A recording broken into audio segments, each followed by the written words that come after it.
राधे राधे। सभी भक्तों को सादर प्रणाम। आप सभी भक्तों का दिन मंगलमय हो। भक्तों, भाद्रपद मास महात्म्य के आज के इस अध्याय में आप सुनेंगे 12वें अध्याय की कथा। भक्तों, भाद्रपद मास महात्म्य के आज के इस अध्याय में अवंती के महाराज इंद्रगुम्न का पुरुषोत्तम क्षेत्र में जाना तथा वहाँ की इंद्र नीलमयी प्रतिमा के गुप्त होने, राजा इंद्रगुम्न के द्वारा अश्वमेध यज्ञ तथा पुरुषोत्तम प्रसाद निर्माण का कार्य की कथा का रसपान करेंगे। तो चलिए भक्तों, वीडियो शुरू करते हैं। ब्रह्मा जी कहते हैं, प्राचीन सतयुग की बात है। इंद्रगुम्न नाम से विख्यात एक राजा थे जो इंद्र के समान पराक्रमी थे। वे सत्यवादी, पवित्र, दक्ष, सर्वशास्त्र विशारद, रूपवान, सौभाग्यशाली, सूरवीर, दानी, उपभोग में समर्थ, प्रिय वचन बोलने वाले, समस्त यज्ञों का अनुष्ठान करने वाले, ब्राह्मण भक्त, सत्य प्रतीक, धनुर्वेद और वेद शास्त्र में निपुण, विद्वान तथा पूर्णिमा के चंद्रमा की भांति सब स्त्री पुरुषों के प्रेम पात्र थे। सूर्य की भांति उनकी ओर देखना कठिन था। वे शत्रु समुदाय के लिए भयंकर, विष्णु भक्त, सत्व गुण संपन्न, क्रोध को जीतने वाले, जितेंद्री, आत्मविद्या के प्रेमी, मुमुक्षु और धर्मपरायण थे। इस प्रकार वे सर्वगुण संपन्न राजा इंद्रगुम्न समूची पृथ्वी का पालन करते थे। एक समय उनके मन में भगवान श्री हरि की आराधना का विचार उत्पन्न हुआ। वे सोचने लगे, मैं किस क्षेत्र में, किस तीर्थ में, किस नदी के तट पर अथवा किस आश्रम में देवाधिदेव भगवान जनार्दन की आराधना करूं। इस चिंता में पड़कर उन्होंने मन ही मन समस्त पृथ्वी पर दृष्टिपात किया। समस्त तीर्थों, समस्त पृथ्वी पर, नगरों पर सब ओर देखा। सबको छोड़कर वे विश्व विख्यात मोक्षदायक पुरुषोत्तम क्षेत्र में गए। वहाँ उन्होंने बहुत ऊंचा मंदिर बनवाकर उसमें बलराम, श्री कृष्ण और सुभद्रा की स्थापना की तथा विधि पूर्वक स्नान, दान, तप, होम और देव दर्शन रूप पश्च तीर्थों का अनुष्ठान करके प्रतिदिन भक्ति पूर्वक श्री पुरुषोत्तम की आराधना की और उन्हीं की कृपा से मोक्ष प्राप्त किया। मुनियों ने पूछा, सूरश्रेष्ठ, राजा इंद्रगुम्न मुक्तिदायक पुरुषोत्तम क्षेत्र में किस लिए गए और वहाँ जाकर उन्होंने त्रिभुवन विख्यात प्रसाद किस प्रकार बनवाया? प्रजापति, उन्होंने श्री कृष्ण, बलराम और सुभद्रा की स्थापना कैसी की? ये सब बातें विस्तार पूर्वक बताने की कृपा करें। ब्रह्मा जी बोले, द्विजवरो, तुम लोग जो प्राचीन वृतांत पूछ रहे हो वह सब पापों को दूर करने वाला, पवित्र, भोग और मोक्ष देने वाला तथा शुभ है। इस प्रश्न के लिए तुम्हें साधुवाद देता हूँ। तुम जितेंद्रिय विशुद्ध चित्त होकर सुनो। मैं सतयुग के राजा इंद्रगुम्न का चरित्र बतलाता हूँ। इस पृथ्वी पर मालवा में उज्जैन नामक की नगरी विख्यात है। वही राजा इंद्रगुम्न की राजधानी थी। अवंती के इस पृथ्वी के मुकुट के समान थी। वहाँ हष्ट पुष्ट मनुष्य भरे रहते थे। उसकी चार दीवारी और दरवाजे दृढ़ बने हुए थे। दरवाजों पर मजबूत किवाड़ और सुदृढ़ यंत्र लगे थे। नगर के चारों ओर अनेकों खाइयां बनी हुई थी। नगर में बहुत से व्यापारी बसते थे। नाना प्रकार के बर्तनों की अच्छी बिक्री होती थी। रथ चलने लायक सड़कें और बाजार सुंदर थे। चौराहे से चारों ओर जाने के लिए मार्गों का अच्छी प्रकार विभाग हुआ था। अनेक घर और गोपुर बने हुए थे। बहुत सी गलियां उस नगर की शोभा बढ़ाती थी। राजहंसों के समान श्वेत और मनोहर महल लाखों की संख्या में बने हुए थे। वे उस पुर की श्री वृद्धि कर रहे थे। अनेकों यज्ञ संबंधी उत्सव के कारण उस नगर में आनंद छाया रहता था। गाने और बजाने की ध्वनि गूंजती रहती थी। भांति भांति की ध्वजा और पताकों से वह पूरी सुशोभित होती थी। हाथी, घोड़े, रथ और पैदलों की सेना सब ओर व्याप्त थी। अनेक प्रकार के सैनिक वहाँ भरे थे। अनेकों जनपद के लोग वहाँ बसे हुए थे। ब्राह्मण, क्षत्रिय, वैश्य, शूद्र तथा विद्वानों पुरुषों से वह नगरी सुशोभित हो रही थी। वहाँ मलिन, मूर्ख, निर्धन, रोगी, अंगहीन तथा जुआरी मनुष्यों का अभाव था। वहाँ के स्त्री पुरुष सदा प्रसन्नचित्त दिखाई देते थे। वे सब रत्नों के दाता तथा सब प्रकार की संपत्तियों को भोगने वाले थे। वहाँ की कुलवती स्त्रियां सब गुणों में आचार्य थी। वे पतिव्रता, सौभाग्यशालिनी तथा संपूर्ण गुणों से संपन्न थी। उस नगर में अनेकों वन, उपवन, पवित्र एवं मनोरम उद्यान, भांति भांति के पुष्पों से सुशोभित दिव्य देव मंदिर, शाल, ताल, तमाल, बकुल, नांग, केसर, पीपल, कनेर, चंदन, अगर, चंपा तथा अन्य मनोहर वृक्ष, लता, गुल्म आदि शोभा पाते थे। अनेकों जलाशय उस महापुरी की शोभा बढ़ा रहे थे। अवंतीपुरी में त्रिनेत्रधारी त्रिपुर शत्रु भगवान शिव महाकाल नाम से प्रसिद्ध होकर रहते हैं। वे समस्त कामनाओं के पूर्ण करने वाले हैं। वहाँ एक शिव कुंड है जो सब पापों का नाश करने वाला है। उसमें विधि पूर्वक स्नान करके देवताओं, ऋषियों और पितरों का तर्पण करे। फिर शिवालय में जाकर भगवान शिव की 3 बार प्रदक्षिणा करे। तत्पश्चात स्नान, पुष्प, गंध, धूप और दीप आदि के द्वारा भक्ति पूर्वक महाकाल का विधिवत पूजन करे। ऐसा करने वाला मनुष्य 1000 अश्वमेध यज्ञों का फल पाता है।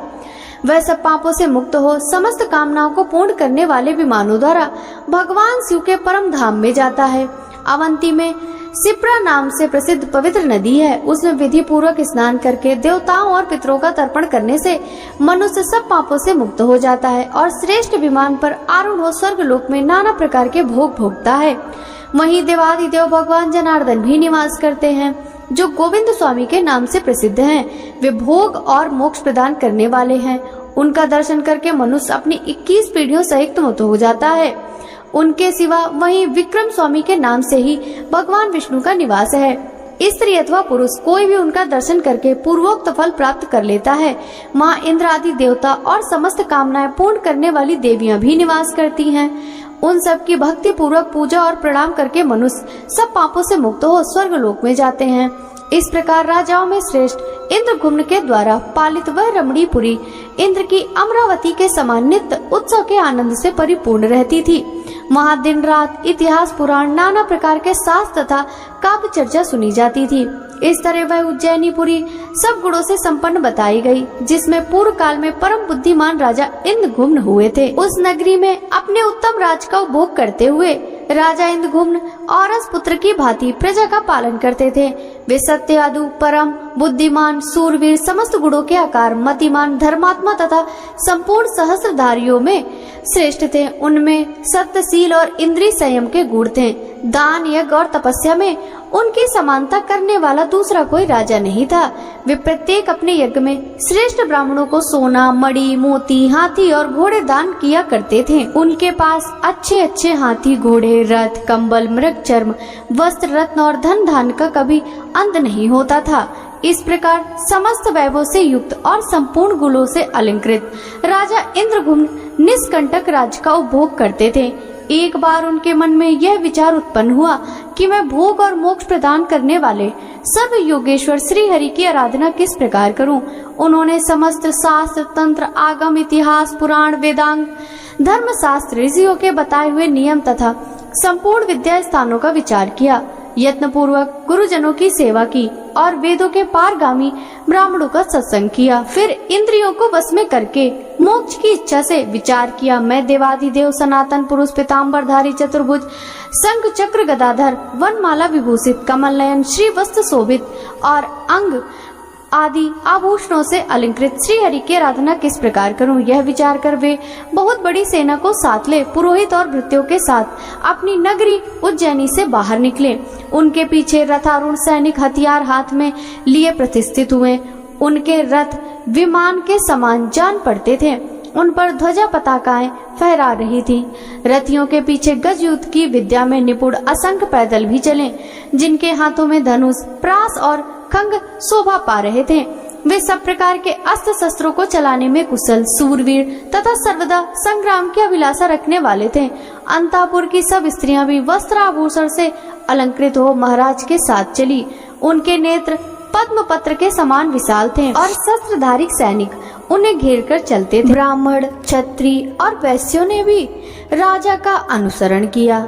अनेक नगरों के निवासी व्यापारी भी धन, रत्न, सुवर्ण, स्त्री तथा अन्य उपकरणों के साथ प्रतिष्ठित हुए। अस्त्र शस्त्र, तांबुल, तृण, काष्ठ, तेल, वस्त्र, फल और पत्र आदि की बिक्री करने वाले लोग अपनी अपनी दुकान लेकर राजा के साथ चले। घसियारे, धोबी, ग्वाले, नाई और दर्जी भी हजारों की संख्या में साथ चल रहे थे। मंगल पाठ करने वाले, पुराणों का अर्थ करने में प्रवीण कथावाचक, काव्य रचयिता, कवि, विष झाड़ने वाले, गरुड़ विद्या के जानकार, भांति भांति की रत्नों की परीक्षा करने वाले, गज चिकित्सक, मनुष्य चिकित्सक, व्रत चिकित्सक, गो चिकित्सक तथा समस्त पुरवासी राजा के पीछे पीछे चलने लगे। जैसे दूसरे गांव को जाते हुए पिता के पीछे पुत्र भी उत्सुक होकर जाने लगते हैं, उसी प्रकार समस्त पूर्ववासियों ने भी राजा इंद्रगुम्न का अनुसरण किया। इस प्रकार हाथी, घोड़े, रथ और पैदल सहित महान जनसमुदाय के साथ धीरे धीरे यात्रा करते हुए महाराज इंद्रगुम्न दक्षिण समुद्र के तट पर पहुँचे। वहाँ उन्होंने रमणीय समुद्र का दर्शन किया, जो लाखों ताल तरंगों से व्याप्त होने के कारण नृत्य करता सा प्रतीत होता था। उसमें नाना प्रकार के रत्न और भांति भांति के प्राणी भरे थे। उसमें बड़े जोर का शब्द हो रहा था। वह अगाध समुद्र अत्यंत भयंकर, अपार तथा मेघमाला के समान श्याम दिखाई देता था। उसी में भगवान श्री हरि के शयन का स्थान था। खारे पानी से भरा हुआ वह नदियों का स्वामी सिंधु परम पवित्र, सब पापों को दूर करने वाला तथा संपूर्ण मनोवांछित फलों को देने वाला है। ऐसे समुद्र को देखकर राजाओं में श्रेष्ठ इंद्रगुम्न को बड़ा विस्मय हुआ।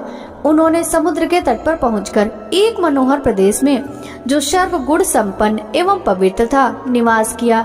मुनियों ने पूछा, ब्राह्मण, भगवान विष्णु के उस परम पवित्र पुरुषोत्तम क्षेत्र में क्या पहले भगवान की कोई प्रतिमा नहीं थी, जो राजा ने सेना और सवारियों के साथ वहां जाकर श्री कृष्ण, बलराम तथा सुभद्रा जी की स्थापना की?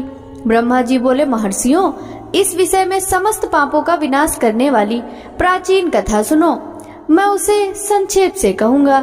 एक समय समस्त लोगों की सृष्टि करने वाले अविनाशी भगवान वासुदेव को प्रणाम करके भगवती लक्ष्मी ने सब लोगों के हित के लिए इस प्रकार प्रश्न किया, भगवान, आप समस्त लोगों के स्वामी हैं। मेरे हृदय में एक संदेह खड़ा हुआ है, उसका इस समय निवारण कीजिए। अत्यंत आश्चर्यमय मृत लोक को, जो परम दुर्लभ कर्म भूमि है, लोभ और मोह रूपी ग्रह ने ग्रस लिया है। वहाँ का काम और क्रोध का महासागर लहराता है। देवेश, उस संसार सागर से जिस प्रकार मुक्ति मिल सके वह उपाय बतलाइए।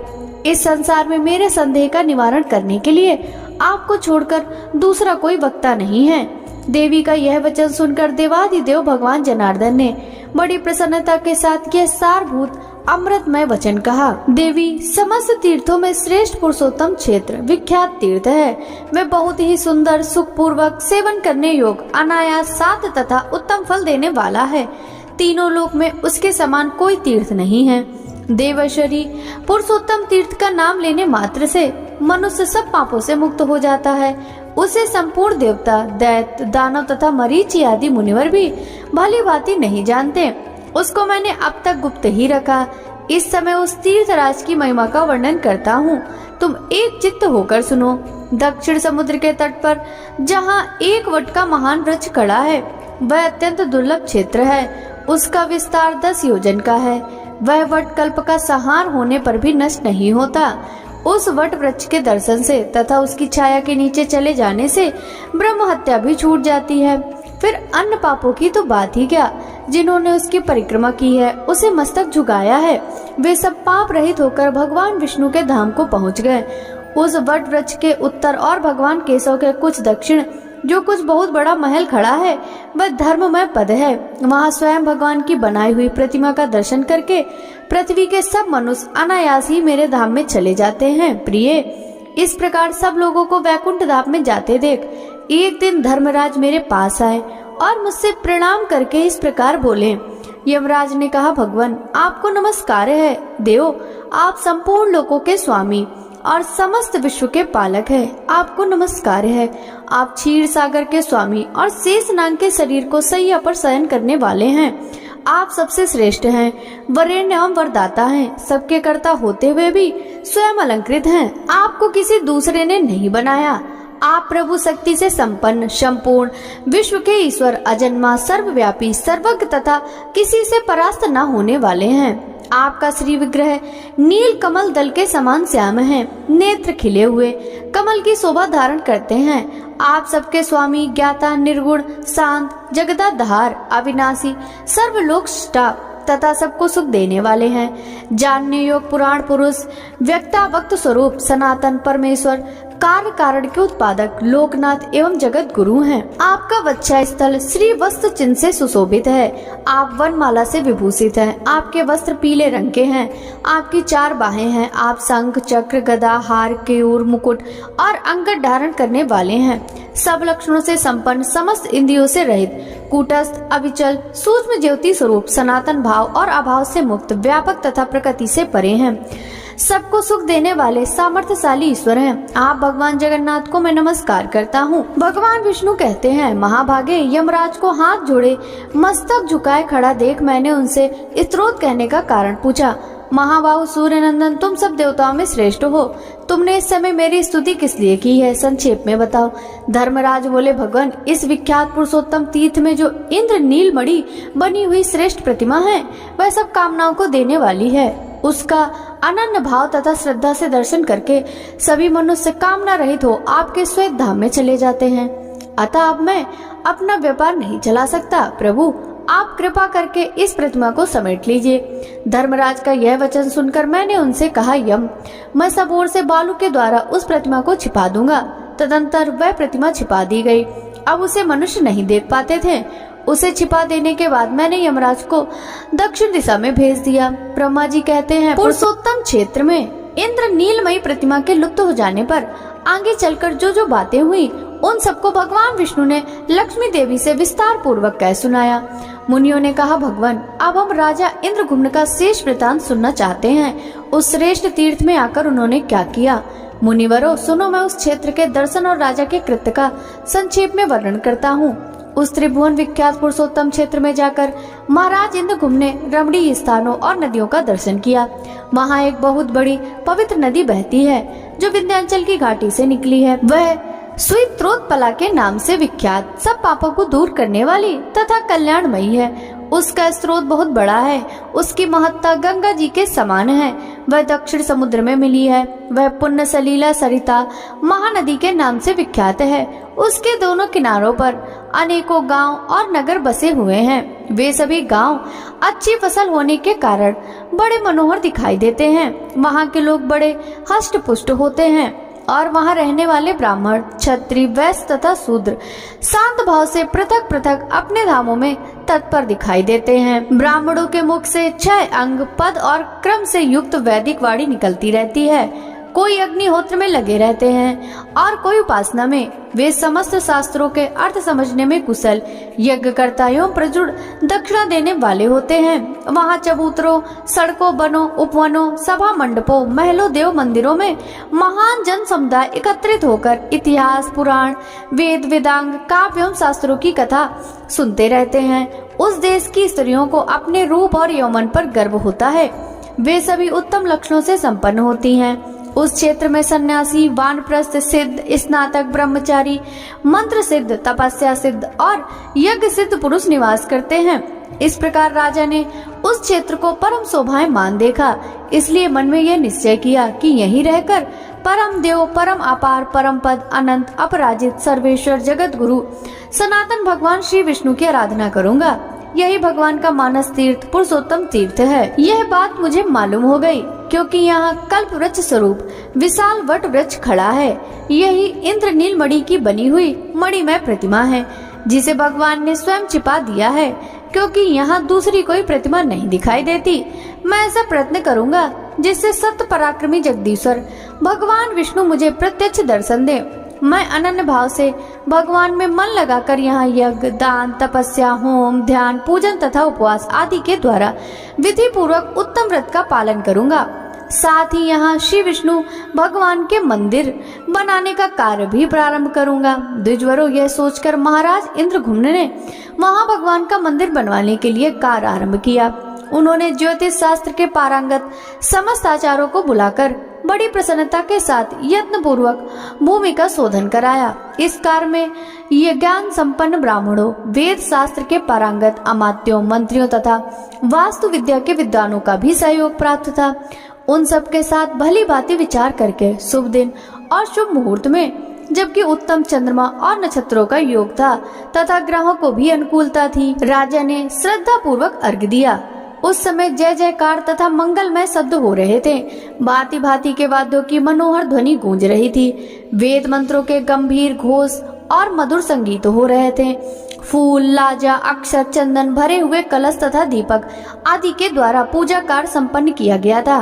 इस प्रकार अर्घ्य दान दे महाराज इंद्रघुम्न ने सूरवीर कलिंग राज, उत्कल राज और कौशल राज को बुलाकर कहा, राजाओं, तुम सब लोग एक साथ ही मंदिर के निमित्त शिला ले आने के लिए जाओ। अपने साथ प्रधान शिल्पियों को भी जो शिला खोदने के काम में निपुण हो ले लो। विंध्याचल बहुत विस्तृत पर्वत है, वह अनेकों कंदराओं से सुशोभित है। उसके सभी शिखरों को भली भांति देखकर सुंदर सुंदर शिलाएं कटवाओ और उन्हें छकड़ों तथा नावों पर लाद कर ले आओ। विलंब न करो। इस प्रकार राजाओं को शिला के लिए जाने की आज्ञा दे दी।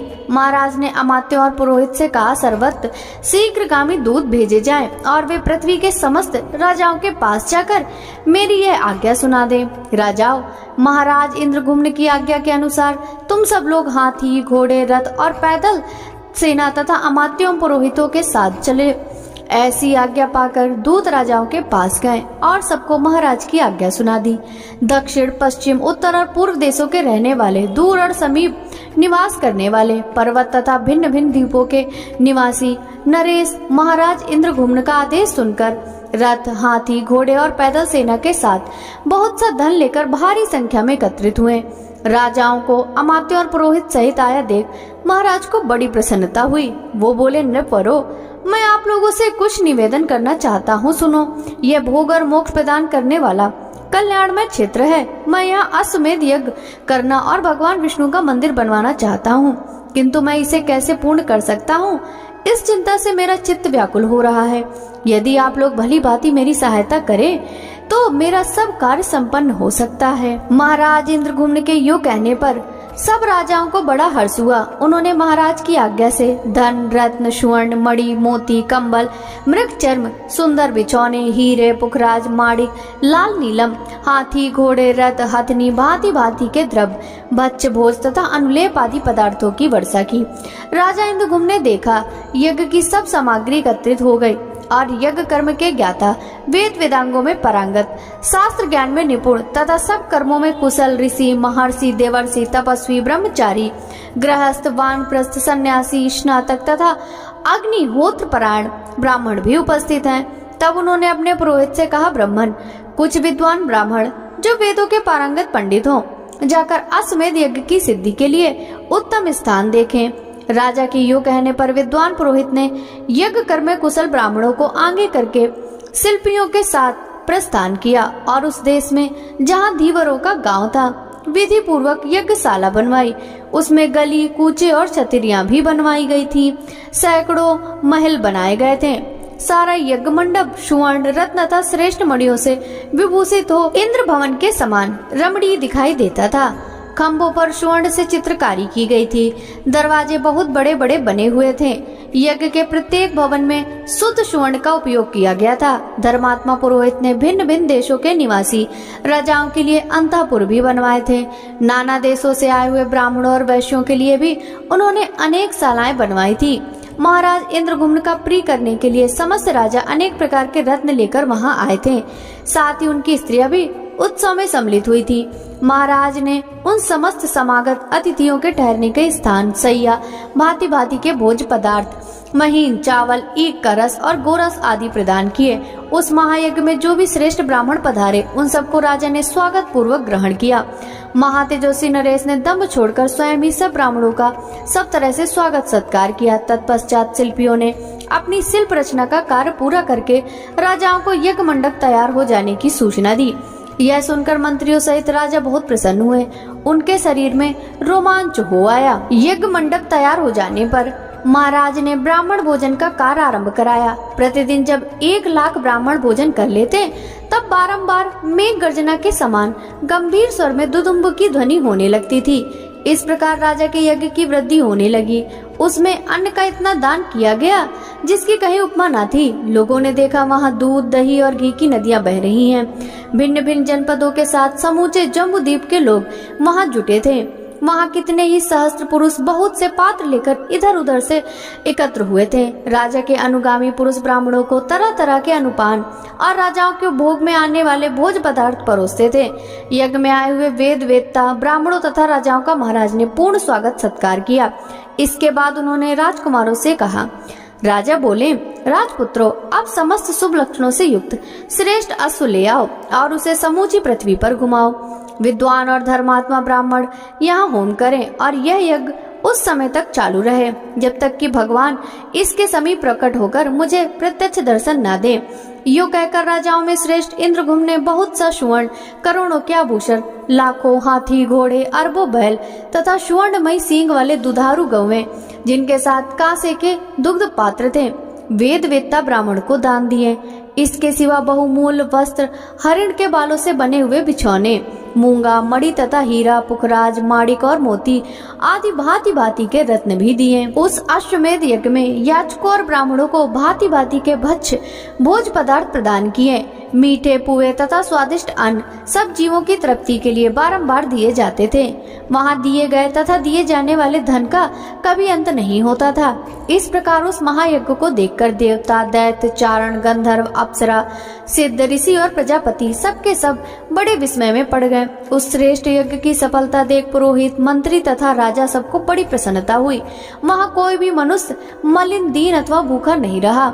उस यज्ञ में किसी प्रकार उपद्रव, ग्लानि आदि व्याधि, अकाल मृत्यु, दंसन, ग्रह पीड़ा अथवा विष का कष्ट नहीं हुआ। इस प्रकार राजा ने अश्वमेध यज्ञ तथा पुरुषोत्तम प्रसाद निर्माण का कार्य विधि पूर्वक पूर्ण किया। कथा पसंद आई हो तो वीडियो को लाइक कीजिएगा। राधे राधे।